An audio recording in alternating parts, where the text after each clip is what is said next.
আজিকরে ঘটনায় উত্তাল গোটা রাজ্য। তার মাঝেই ফের কর্তব্যরত নার্সকে লোহার রড হাতে নিয়ে চড়াও হওয়ার অভিযোগ রোগীর পরিজনের বিরুদ্ধে। ফাঁসি দেওয়া গ্রামীণ হাসপাতালের ঘটনা ঘিরে উত্তেজনা।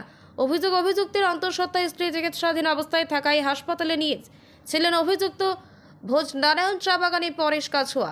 এদিন চিকিৎসকের সঙ্গে স্ত্রীর স্বাস্থ্য নিয়ে কথা বলার কোনো কিছু না হওয়ায় অতর্কিতে হাতে লোহার রড দিয়ে নার্সের উপর চড়াও হন অভিযুক্ত বলে জানা গিয়েছে। হাসপাতালে নিযুক্ত নিরাপত্তারক্ষী ঘটনাস্থলে থাকায় কোনো ক্রমে বেঁচে যান নার্স। পরে ফাঁসিদেওয়া থানার পুলিশ ঘটনাস্থলে পৌঁছে অভিযুক্তকে আটক করে। অভিযুক্ত মদ্যপ অবস্থায় থাকায় এই ঘটনার মন্তব্য ফাঁসি দেওয়ার বিএমওএইচ শাহানুর ইসলামের। কি হয়েছিল? পেশেন্ট পার্টি আমি যাচ্ছিলাম পেশেন্টকে দেখতে, তারপরে ও রডটা নিয়ে আসছে। ও বলছে কি আমাকে আমার পেশেন্টকে দেখবে কি দেখবে না, আমি রড দিয়ে মারবো এরকম করে। আমি পিছনে ওই, তাই জন্য ও মারতে পারবে না আমাকে, কিন্তু আমি আগে গেলে তো ও মারতো আমাকে। কোথায় ছিল উনি? ও পেশেন্ট একটা ডেলিভারি পেশেন্ট আছে, ওর হাজবেন্ড আছে। আচ্ছা, আপনাকে মারতে গেছে? ও রড নিয়ে মারতে আসছে ওখান থেকে, এই রডটা নিয়ে আসছে। কি নাম আপনার? আমার নাম সুলোচনা থাপা।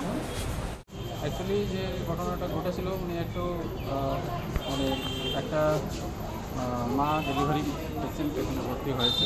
এমনি সব ভালো আছে, ভাইটালস চেক আপ সবই ঠিক আছে, ডেলিভারিও হয়ে যাবে।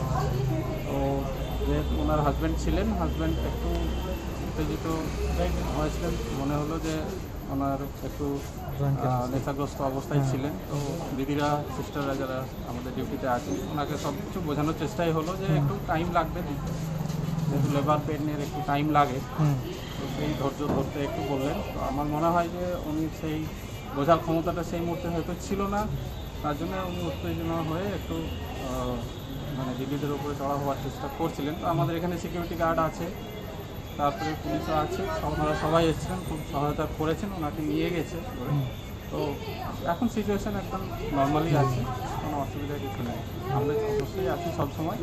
আর এখন পরিস্থিতি তো চারিদিকে সব স্ট্রাইক করছে বা চলছে, আমাদের এখানে সব পরিস্থিতি স্বাভাবিক নর্মালি আছে, কোনো অসুবিধা কিছু আমরা হতে দিচ্ছি না আর হতে দেবও না, সেরকমই চলছে। এদেরও এফিসিয়েন্ট, আমিও আছি, অসুবিধা কিছু নেই। লোকাল আমাদের অ্যাডমিনিস্ট্রেশনও আমাদের পাশের সঙ্গেই আছে। আপনার কি থানায় কোনো লিখিত অভিযোগ করবেন এই ঘটনার? আমরা ওখানে যিনি এসেছিলেন থানা থেকে, উনি আপাতত ওনাকে নিয়ে গেছেন। আমরা বাড়ির লোকের সঙ্গে কথা বলছি, কারণ ওদের পাশেও সহমর্মিতাভাবেই আমরা থাকি।